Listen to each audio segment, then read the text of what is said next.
Oi, crianças, tudo bem? Estamos aqui para aprender um pouco mais sobre Deus através da internet e por meio da sua palavra, que é a Bíblia. Então, vá buscar a sua Bíblia, que é a palavra de Deus. Eu já estou aqui com a minha. Vá lá buscar a sua. E vamos lembrar o que nós aprendemos na aula passada. Vocês lembram que nós tivemos 2 aulas? Nós aprendemos que Deus manda o sofrimento, porque Ele é o controlador de todas as coisas. Deus é soberano, lembram-se? E também aprendemos que Deus protege do sofrimento. Ele protege a quem Ele quer do sofrimento, porque Ele é o controlador de todas as coisas e um Pai amoroso e bondoso. Aprendemos isso através da história de Elias, lembram-se? E vocês também memorizaram esse versículo, não é mesmo?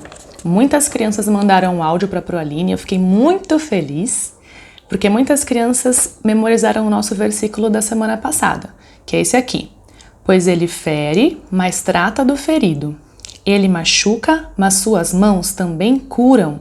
Jó 5,18.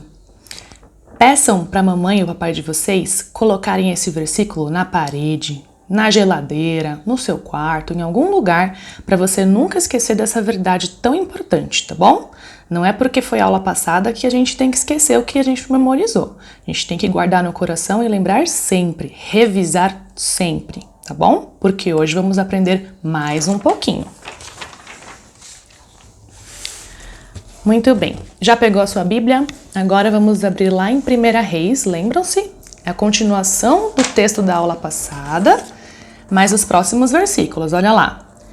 1 Reis 17, do versículo 7 ao versículo 16. Podem abrir. Vou esperar um pouquinho. Mas se você abriu a Bíblia na aula passada e deixou marcadinho, vai ser mais fácil de achar, né? 1 Reis 17, de 7 a 16. O que será que aconteceu antes disso? Vocês estão lembrados? Lembram-se que nós falamos do profeta Elias, não é? Que eu coloquei o nomezinho dele aqui de novo para vocês lembrarem. O profeta Elias foi enviado como mensageiro de Deus no reino daquele Deus muito cruel que era Acabe, que foi o pior rei do povo de Deus, do povo de Israel. Ele foi muito mal, conseguiu ser pior do que todos que vieram antes dele. Lembram-se que eu falei para vocês isso?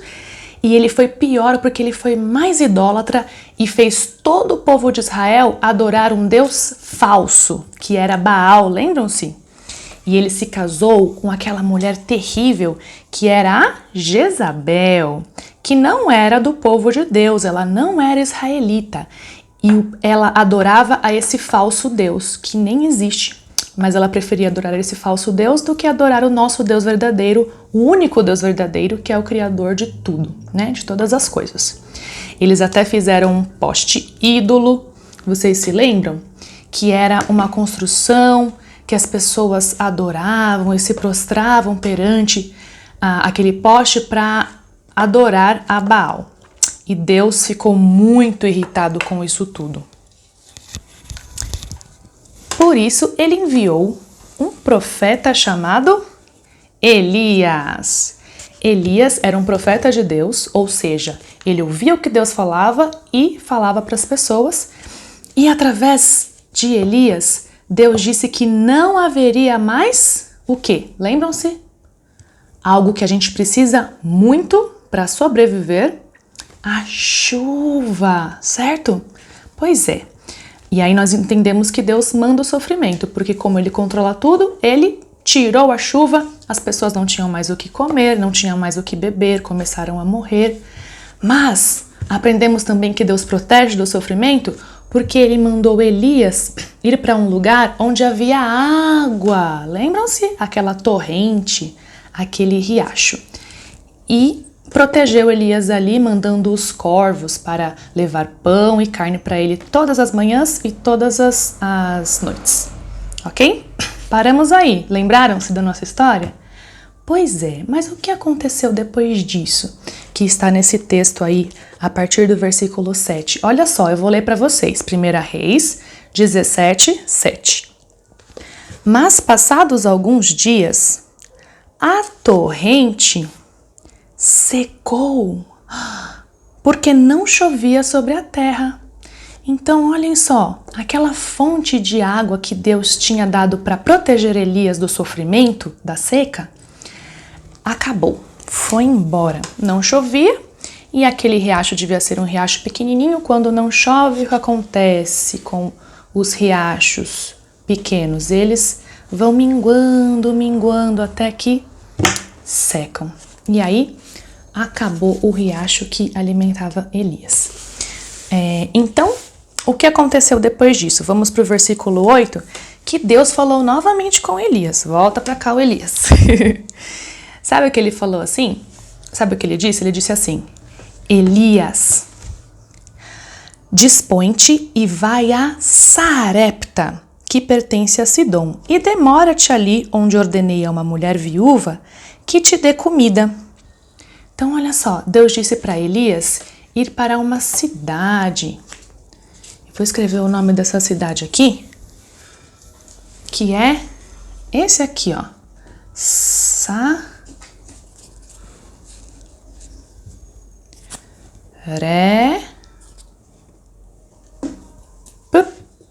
P mudo. Ih, acho que o nosso P não vai ficar em pé. Sarepta.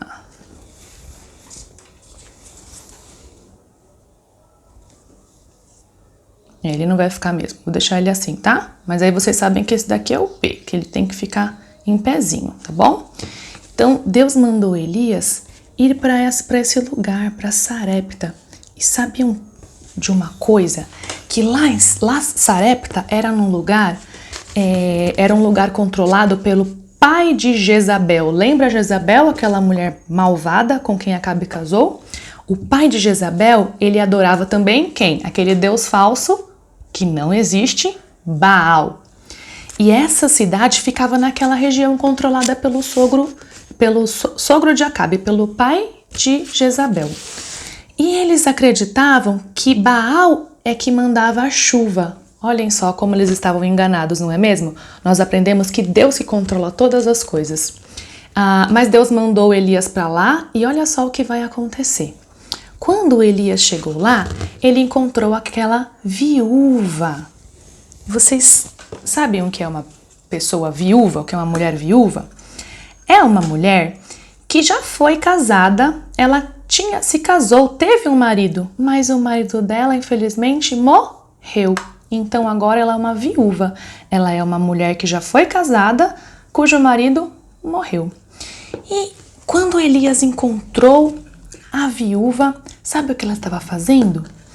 Ela estava recolhendo alguns pedaços de lenha.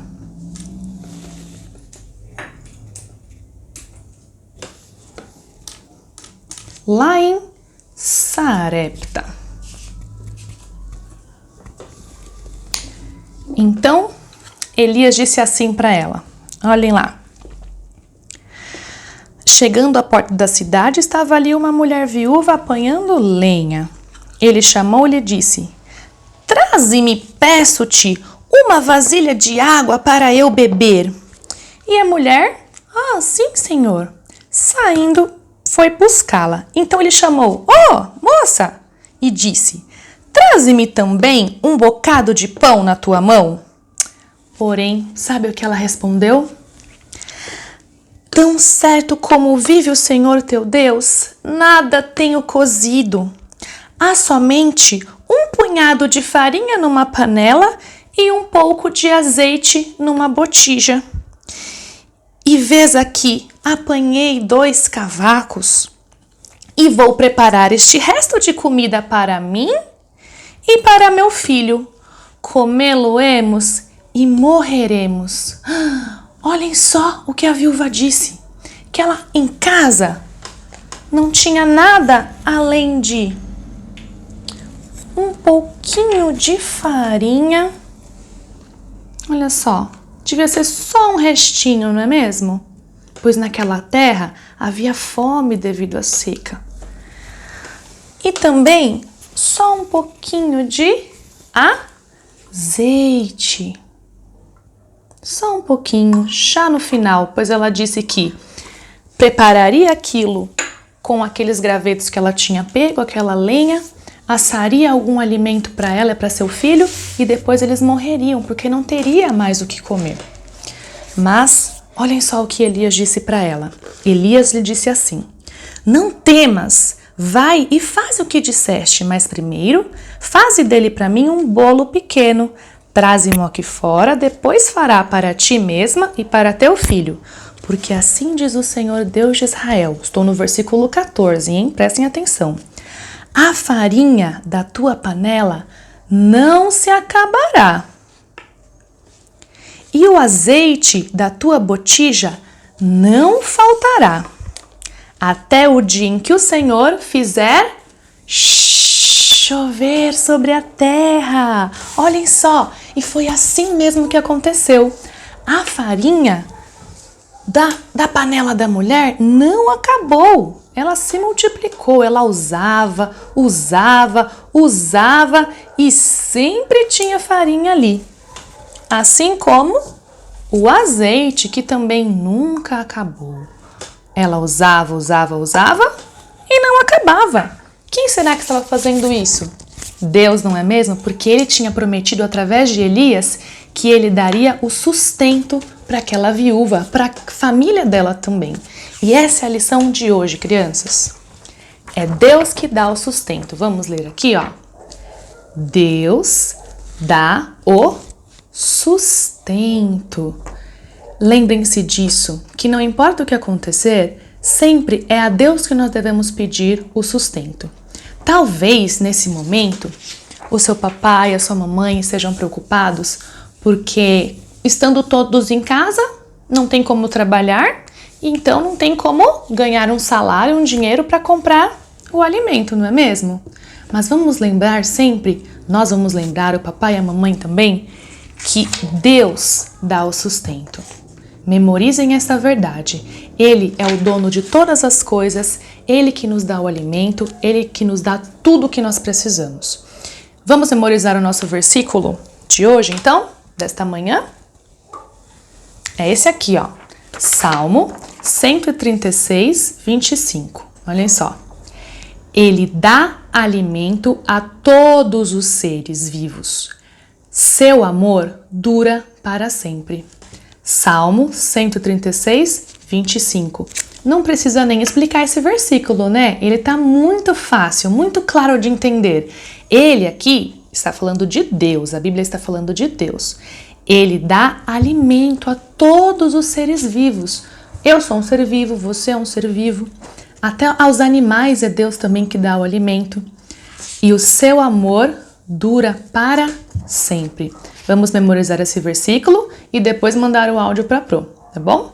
E o mais importante de tudo, crianças, não esqueçam, além de dar o alimento a todos os seres vivos, Deus deu algo muito mais importante, que foi o seu próprio Filho Jesus para morrer na cruz e nos salvar, limpar o nosso pecado e nos levar para pertinho dele, que é o que nós mais precisamos, ok?